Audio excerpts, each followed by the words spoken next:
भिक्षां देहि, भिक्षां देहि। प्रणाम महात्मन। कल्याण हो। देवी, हम बहुत दूर से आए हैं और भूखे हैं। तुम्हारी कुटिया देखकर इस आशा से यहाँ आए हैं कि हमें कुछ खाने को मिल जाएगा। अवश्य महात्मन, आप यहीं ठहरिए, मैं आपके लिए यथासंभव भोजन लाती हूँ। देवी, हम यात्रा से क्लांत हैं, हमें विश्राम की भी आवश्यकता है। क्षमा करें, इस समय मेरे पति कुटिया में नहीं है, इसलिए मैं आपका स्वागत नहीं कर सकती। परंतु कृपा करके आप वहीं ठहरिए, मैं आपके लिए भोजन लाती हूँ।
मेरी आपसे विनती है, किसी भी परिस्थिति में राम भैया के आने तक आप अपने चरण इस रेखा से बाहर न रखें।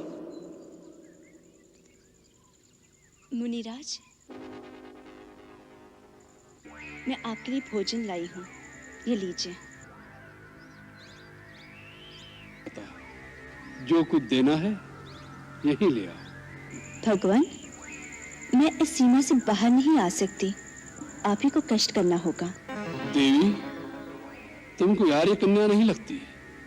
द्वार पर आया हुआ अतिथि भगवान का रूप होता है और तुम हमारा तिरस्कार कर रही हो। नहीं नहीं अतिथि देवता, मेरे वहां न आने का कारण आपका तिरस्कार करना नहीं। वास्तव में मेरे देवर मेरी सुरक्षा के लिए एक सीमा की रेखा खींच गए हैं और अपनी शपथ देकर कह गए हैं, मर्यादा की सीमा को त्याग कर बाहर न जाना। इसलिए मैं बाहर नहीं आ सकती। कृपा करके अपनी बात का बुरा न माने। बस, बहुत हो चुका। तुम बार बार हमारा तिरस्कार कर रही हो। पहले हमें कुटिया के अंदर आने से रोक दिया और अब दूर से खाना दे रही हो, जैसे हम कोई पशु पक्षी हो। ऐसा व्यवहार नीच जाति के लोगों से किया जाता है। कोई संत महात्मा द्वार पर आ जाए तो बड़े आदर से स्वयं उसके पास जाकर उसके चरण छूकर भिक्षा दी जाती है। ठीक है, हम तुम्हारे द्वार से भूखे ही चले जाएंगे, लेकिन इस अपमान के बदले हम तुम्हें श्राप देंगे। नहीं नहीं मुनिराज, मुझ पर दया कीजिए। मुझे अपनी पुत्री के समान समझकर मेरी समस्या और विवशता को समझने की चेष्टा कीजिए। हम सब समझते हैं, सब कुछ जानते हैं। हम त्रिकालदर्शी हैं। मूर्ख स्त्री, हम सब देख रहे हैं। तुम्हारा पति इस समय एक स्वर्ण मृग का शिकार करने वन में भागा भागा फिर रहा है। वह स्वर्ण मृग अपने सींग से तुम्हारे पति को एक बार आहत कर चुका है, फिर भी तुम्हारा पति उसके पीछे भाग रहा है। हम श्राप देते हैं कि वही स्वर्ण मृग अपने तीखे सींगों द्वारा तुम्हारे पति को। नहीं नहीं, अपने श्राप मत दीजिए, मैं वहीं आती हूँ। आप मेरे पति को श्राप मत दीजिए, मेरे श्राप मत दीजिए। मुझ पर दया कीजिए, मुझसे भूल हो गई है। मैंने उनकी शक्ति को नहीं पहचाना था, मुझे क्षमा कर दीजिए। जाओ कन्या, हमने तुम्हें क्षमा कर दिया। हम तुम जैसी सुंदर नारी के अश्रु नहीं देख सकते। मैं मिथिला नरेश, महाराज जनक की पुत्री हूँ। मिथिला की राजकुमारी, और इस अवस्था में ये कैसा दुर्दैव है, जिस कांचन काया को देख देवता भी लालायित हो जाएं, उसे तुम इस घास फूस की कुटिया में नष्ट कर रही हो। अरे ऐसे नारी रत्न को तो किसी त्रिलोकी के राजा की पत्नी होना चाहिए था। मेरे लिए तो मेरे पति ही त्रिलोकी के राजा है, उनसे बढ़कर और कोई हो सकता है क्या? अवश्य हो सकता है। हम तुम्हें बताते हैं। सूर्य, चंद्र आदि नवग्रह जिसकी इच्छा से चलायमान होते हैं, जो संसार के समस्त चराचर प्राणियों का स्वामी है, जिसे देख वृक्षों के पत्ते भी भय से स्तब्ध हो जाते हैं। अरे वायु भी जिसके सामने सांस नहीं ले सकती, तुम तो उस लंकाधिपति रावण की पत्नी होने योग्य हो। ऐसे पाप पूर्ण वचन कहते हुए तुम्हें लज्जा नहीं आती? कोई महात्मा के वेश में तुम एक दुरात्मा हो। कौन हो तुम? तुम्हारा दास, वही लंकेश्वर रावण, जिसे तुम्हारी कामना ने इतना आतुर कर दिया है कि स्वयं तुम्हारे द्वार पर भिक्षा मांगने आया है। सीते, आज तुम्हारा भाग्य उदय हो गया।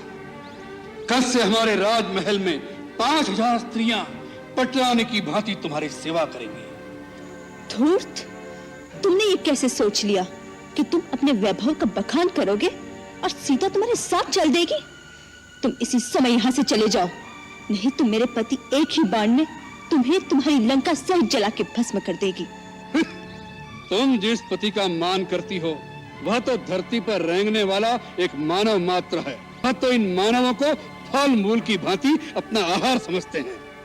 तुम हम लोगों की शक्ति को नहीं जानती। जानती हूँ। खर और दूषण भी तुम्हारे ही भाई थे ना, जिन्हें रघुवर ने आन की आन में समाप्त कर दिया था।